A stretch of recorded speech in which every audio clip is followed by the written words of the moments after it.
So Toronto's got the Maple Leaves, the Leaves.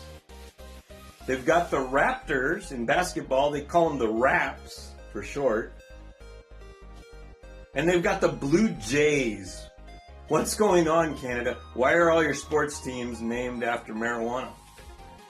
The New York Jets traded away cornerback Sauce Gardner for 2 number 1 picks in next year's NFL draft. Great. That's like buying a lottery ticket, scratching it, and winning 2 more lottery tickets. It's like starting over. The LA Dodgers celebrated their big World Series victory with a parade through downtown Los Angeles today. Yes, and if you are a Dodgers fan, I want you to think about that Braves fan, that Giants fan, or maybe even that Padres fan in your life, and be extra specially giving this holiday season. And finally, here in California, Prop 50 passed. They declared it an immediate victory right after the polls closed. Taking a cue, Major League Baseball today declared the Dodgers as 2026 three-peat champions.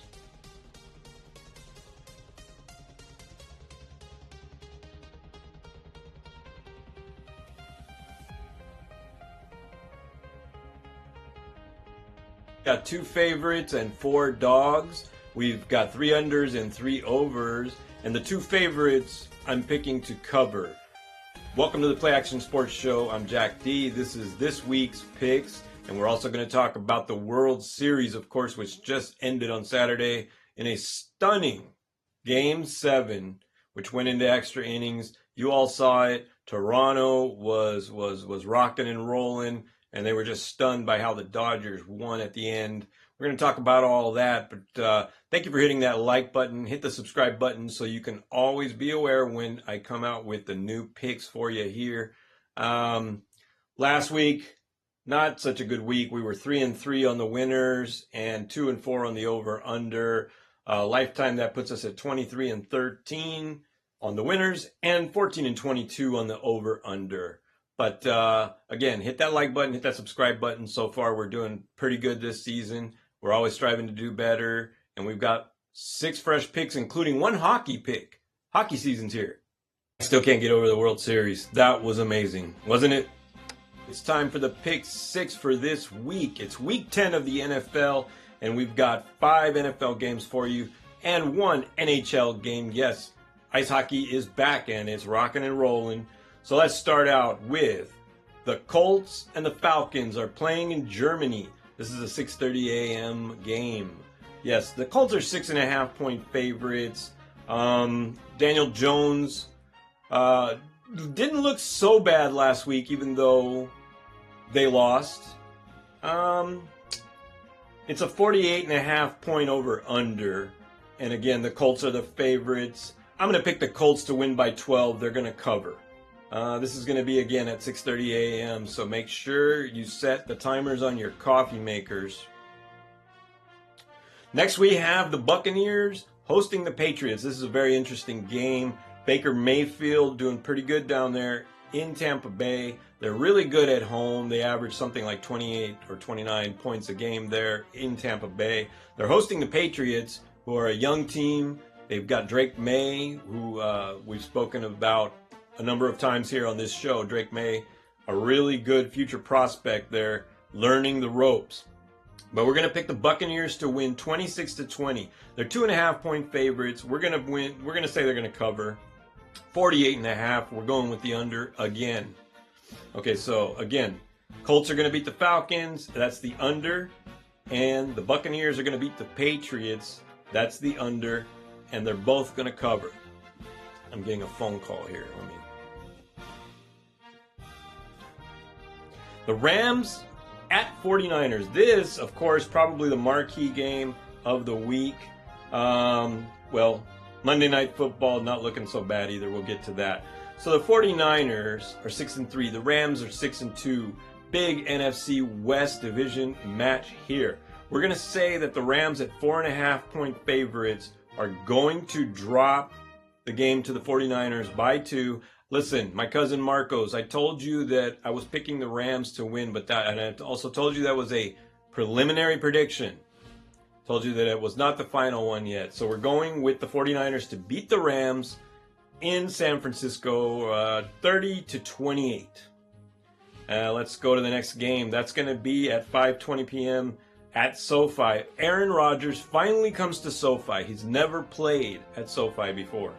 So the Steelers head to SoFi to face the Chargers. The Chargers are 3-point favorites. They were 4.5-point favorites. That dropped a little bit.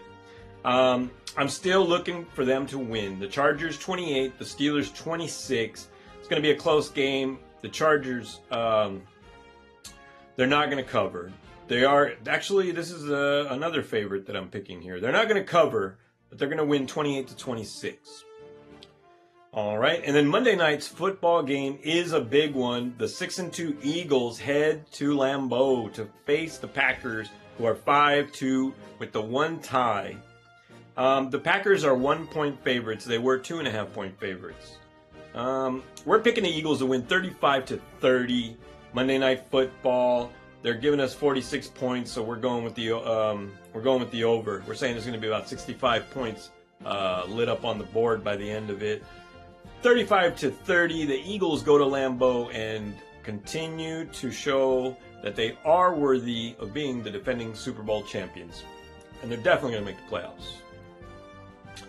Okay, last we go to the NHL. Yes, hockey fans, we've got a hockey game for you here, and I'm picking two teams which have winning records, haven't been so hot lately, but they are winning teams so far this season. The New Jersey Devils hosting the Pittsburgh Penguins. Look, it's going to be a close game. I'm picking the Penguins to win 3-2. The Devils are a 1.5-point favorite. So we're going with the Penguins to win 3-2, but they're not going to cover. And that is the under because it's a 6.5-point over-under on that game. All right, folks, I didn't identify any gems this week. Maybe that's a good thing. Just enjoy your wagers, bet responsibly, and let's go out there and enjoy all the football games, all the hockey games that are going on this weekend. We'll get to the Dodgers in a second here. Again, hit that like button, hit that subscribe button, stay up to date. I want to thank you all for your views, for your likes, your comments. We're going to talk about the Jets before we talk about the Dodgers here, because it seems to me like that is a losing prospect going on there in New York Jets football. Now, I know what you're saying. That's an obvious statement. But really, I mean, it's kind of sad when you think about the number of players who have gone to New York, played for the Jets in good faith, and then discovered that the organization, I was watching an interview with Keyshawn Johnson the other day where he described going there under coach, I don't even remember the guy's name. He's memorable to Jets fans. And he was smoking a cigar, talking on the phone while the team was practicing. I mean, it's just, I'm not saying that that's what's going on right now, but I think the Jets could be a great franchise for the NFL. The Jets and the Giants, both. You've also got the Rams and the Chargers in LA. Those are your two main big metropolitan markets, along with perhaps Chicago. That LA and New York. So the Jets could be a great franchise, but they don't seem to bring in anybody who seems to be able to fix the problems. And the problems are pretty simple. You got to develop your offensive line first with good, solid offensive offensive line draft picks. Then you've got to, of course, focus on your defense. And then you can develop the skill positions. Then you've got a solid foundation in which the skilled players can operate. Because if you don't even have a solid line, how are they expected to develop as players? If you don't have a good defense, that means your offense. If you don't have a good defense, the other team's going to score on you a lot, and then your offense is going to be on the field over and over trying to play catch up. Anyway, enough about the Jets. Let's talk about the Dodgers now. I didn't do a Monday show because I was the Monday update because I was sleep deprived. I've never seen a World Series with so many innings. I mean, you had the big, what was it, Game 3, which was the 18 innings spectacular. I think that's the one where Clayton Kershaw played his last MLB game. Okay, so I was talking to Marcos about this the other day. That was fun because we're both Dodgers fans. We've been to a few games. We grew up watching it. In the old days, you used to be able to run down to the field, yell at the players, talk to the players. After the game, you could go to the parking lot and see them, get their autographs. Okay, so Game 3. Which one was the big 18 inning spectacular? Yeah, Game 3. Unbelievable World Series. The Blue Jays did everything they could to try to win. I mean, from the beginning of this, they were outmatched, even if they had the home field advantage. And I hear a lot of people saying that the Blue Jays were the better team during this series. They just didn't win. That the fact that they didn't win, even though they outplayed the Dodgers in many respects, shows that they were not the better team. The Dodgers are the better team, especially in terms of skill. You got a guy like Yamamoto who wins, who's up for a Cy Young award. I'm not saying he's going to win it, because the competition and the parameters around that are very difficult to attain. They don't count the postseason. They don't count anything that Yamamoto did in that World Series towards his Cy Young credentials, possible Cy Young winner. But I mean, everything Ohtani did, hitting home runs, striking guys out. We already talked about Kershaw. Rojas. I had a feeling again that Miguel Rojas was just gonna do something, and he did. And Dave Roberts had that feeling before I did because that's, he put him in. The big play by Pages, trucking Kike Hernandez, which was unbelievable. I thought for sure that was the series right there.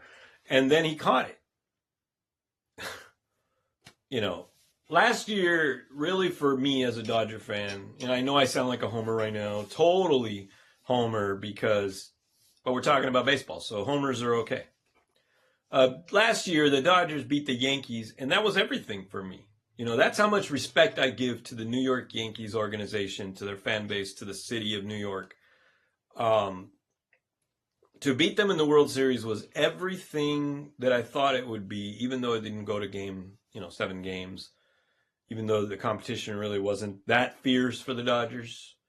As a kid, I always wanted to watch the Dodgers against the Yankees.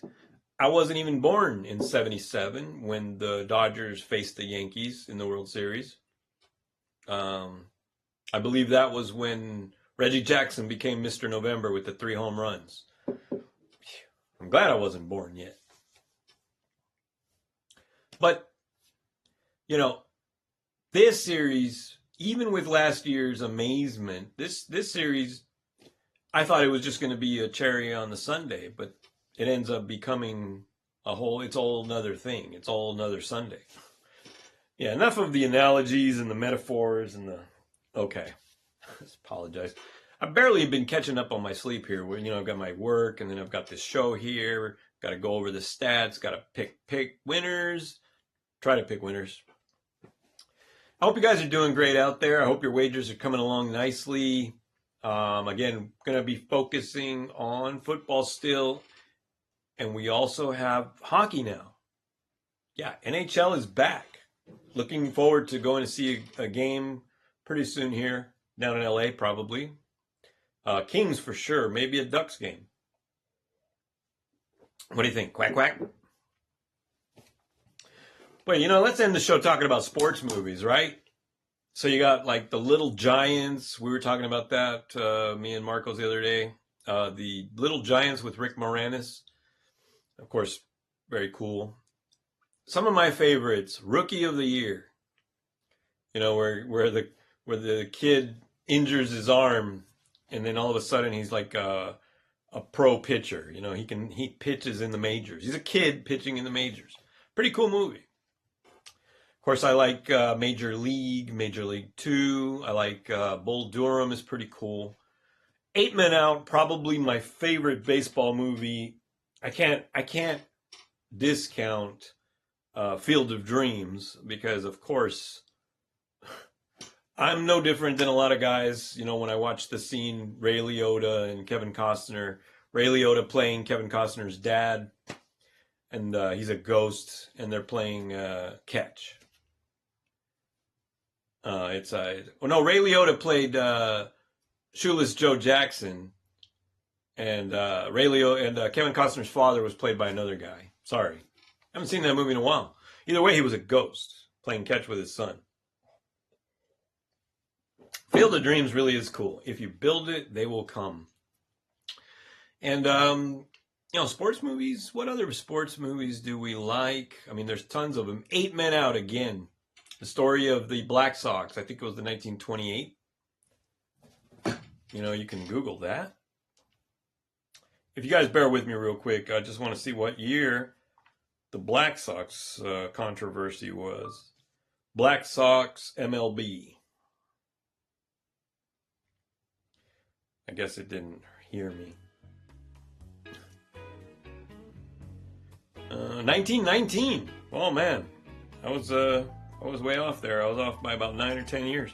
So the 1919 Chicago White Sox were banned for life for conspiring with gamblers to lose the 1919 World Series. That's a subject of many a mafia movie. Arnold Rothstein, the man who fixed that World Series. An interesting story. There's a lot of people in that movie, very good actors. You just gotta love baseball. This is how we're gonna end it now. We're talking about baseball. There's nothing like Dodger Stadium. The place really deserves the title it gets as baseball's cathedral. It's a religious experience. You've got the organ music playing. It's like being in church. It's like being in a cathedral. Gotta love baseball, but it's not coming back till April. So in the meantime, we've got NFL, we've got NHL, we've got the NBA is back. I'm gonna start looking at that a little bit, see if there's anything worth looking at there. All right, you guys take care. Have a good week. Again, hit that like button, hit that subscribe button, and enjoy your sports weekend.